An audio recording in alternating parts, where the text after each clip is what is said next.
അപ്രതീക്ഷിതമായ തിരിച്ചടികളാണ് കേന്ദ്ര ഗവൺമെന്റ് ഇപ്പോൾ നേരിട്ടുകൊണ്ടിരിക്കുന്നത്. കേന്ദ്ര സർക്കാരിനെ പ്രതിക്കൂട്ടിലാക്കുന്ന നിരീക്ഷണങ്ങളാണ് സുപ്രീം കോടതിയിൽ നിന്നും ഉണ്ടായിരിക്കുന്നത്. കേന്ദ്ര സർക്കാർ എന്ത് പറഞ്ഞാലും കണ്ണടച്ചനുസരിക്കുന്ന ഒരു സംവിധാനമായി തെരഞ്ഞെടുപ്പ് കമ്മീഷൻ മാറിയോ എന്ന ഗുരുതര ചോദ്യമാണ് രാജ്യത്തെ ഉന്നത നീതിപീഠം ഇപ്പോൾ ഉയർത്തിയിരിക്കുന്നത്. തെരഞ്ഞെടുപ്പ് കമ്മീഷനിലെ നിയമനങ്ങളുമായി ബന്ധപ്പെട്ട് സുപ്രീം കോടതിയിൽ ഇപ്പോൾ വാദപ്രതിവാദങ്ങൾ നടന്നുവരികയാണ്. കമ്മീഷനിലെ നിയമനങ്ങളിൽ കേന്ദ്ര സർക്കാർ പുലർത്തുന്ന അമിത സ്വാധീനത്തെ ജസ്റ്റിസ് ദീപാങ്കർ ദത്ത അധ്യക്ഷനായ ബെഞ്ച് രൂക്ഷമായ ഭാഷയിലാണ് വിമർശിച്ചിരിക്കുന്നത്. കമ്മീഷനിലെ നിയമനങ്ങളിൽ കേന്ദ്ര സർക്കാർ പുലർത്തുന്ന അമിത സ്വാധീനത്തെ ജസ്റ്റിസ് ദീപാങ്കർ ദത്ത അധ്യക്ഷനായ ബെഞ്ച് രൂക്ഷമായ ഭാഷയിലാണ് വിമർശിച്ചിരിക്കുന്നത്.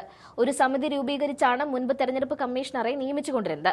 ആ സമിതിയിൽ പ്രധാനമന്ത്രി, ലോക്സഭാ പ്രതിപക്ഷ നേതാവ്, ചീഫ് ജസ്റ്റിസ് എന്നിവരടങ്ങിയ സമിതിയായിരുന്നു മുൻപ് മുഖ്യ തെരഞ്ഞെടുപ്പ് കമ്മീഷണറെയും മറ്റ് കമ്മീഷണർമാരെയും തെരഞ്ഞെടുത്തിരുന്നത്. എന്നാൽ 2023 കേന്ദ്ര സർക്കാർ നിയമത്തിൽ ഭേദഗതി കൊണ്ടുവന്നു. മുൻപുണ്ടായിരുന്ന സുപ്രീം കോടതി വിധിയെ മറികടന്ന് ചീഫ് ജസ്റ്റിസിനെ മനഃപൂർവ്വം സമിതിയിൽ നിന്ന് ഒഴിവാക്കി പകരം പ്രധാനമന്ത്രി നിർദ്ദേശിക്കുന്ന ഒരു കേന്ദ്ര ക്യാബിനറ്റ് മന്ത്രി എന്ന തരത്തിലാക്കി.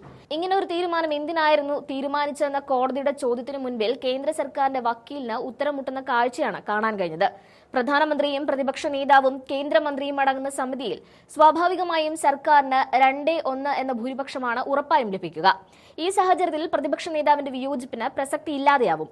പ്രധാനമന്ത്രി നിർദ്ദേശിക്കുന്ന പേരിനെ തള്ളിക്കളയാൻ അതേ മന്ത്രിസഭയിലെ തന്നെ മന്ത്രി തയ്യാറാവുകയുമില്ല.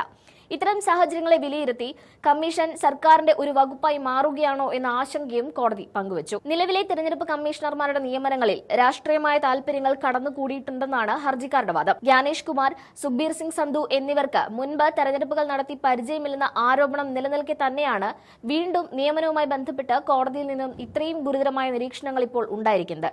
CBI ഡയറക്ടറെ നിയമിക്കുന്ന സമിതിയിൽ ചീഫ് ജസ്റ്റിസിനെ ഉൾപ്പെടുത്തിയിട്ടുണ്ട്. എന്നാൽ രാജ്യത്തെ തെരഞ്ഞെടുപ്പ് കമ്മീഷണർമാരെ നിയമിക്കുന്ന സമിതിയിൽ നിന്നും എന്തിന് ജസ്റ്റിസിനെ മാറ്റിയെന്ന പ്രധാനപ്പെട്ട ചോദ്യമാണ് കോടതി ഇപ്പോൾ ആരാഞ്ഞിരിക്കുന്നത്. നിലവിലെ കമ്മീഷണർമാരായ ജ്ഞാനേഷ് കുമാർ, സുഖ്ബീർ സിംഗ് സന്ധു എന്നിവരുടെ നിയമനത്തിന് പിന്നിലെ മാനദണ്ഡങ്ങൾ ഇപ്പോൾ കോടതിയുടെ നിരീക്ഷണത്തിലാണ്. ആർട്ടിക്കിൾ 370 റദ്ദാക്കൽ, UCC നടപ്പിലാക്കൽ തുടങ്ങി സർക്കാരിന്റെ ചില രാഷ്ട്രീയ അജണ്ടകൾ നടപ്പിലാക്കിയതിന്റെ പ്രതിഫലമാണോ ഈ നിയമനങ്ങളെന്ന ആരോപണവും ശക്തമാണ്. തെരഞ്ഞെടുപ്പ് കമ്മീഷനിൽ എത്തുന്നവർ രാഷ്ട്രീയമായി നിഷ്പക്ഷരായിരിക്കണമെന്നാണ് നിയമം.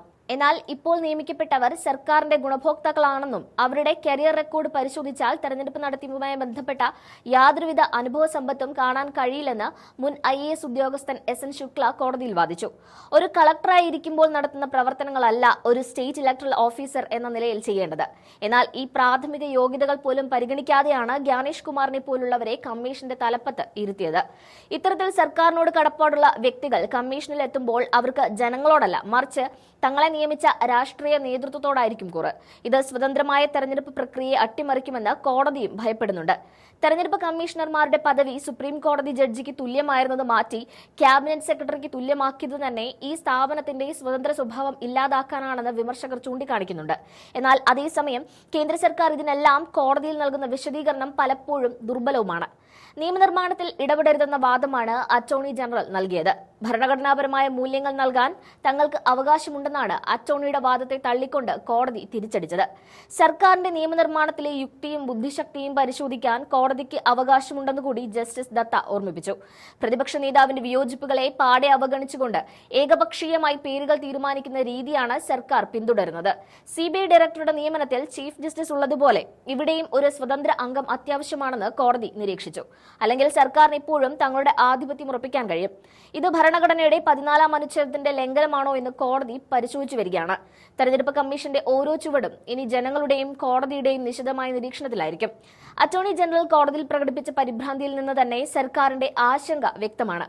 കോടതി നിയമന പ്രക്രിയയിൽ ഇടപെടുന്നത് തടയാൻ അവർ പരമാവധി ശ്രമിക്കുന്നുമുണ്ട്. എന്നാൽ നിയമം ഭരണഘടനാപരമായി നിലനിൽക്കുന്നതല്ലെങ്കിൽ അത് റദ്ദാക്കാൻ കോടതിക്ക് മടിയുണ്ടാകില്ല. ജ്ഞാനേഷ് കുമാറിന്റെയും സഹപ്രവർത്തകരുടെയും നിയമനം സംബന്ധിച്ച ഫയലുകൾ കോടതി വിശദമായി പരിശോധിക്കുകയാണ്. ഇത് സർക്കാരിനെ സംബന്ധിച്ചിടത്തോളം വലിയൊരു രാഷ്ട്രീയ വെല്ലുവിളി കൂടിയാണ്.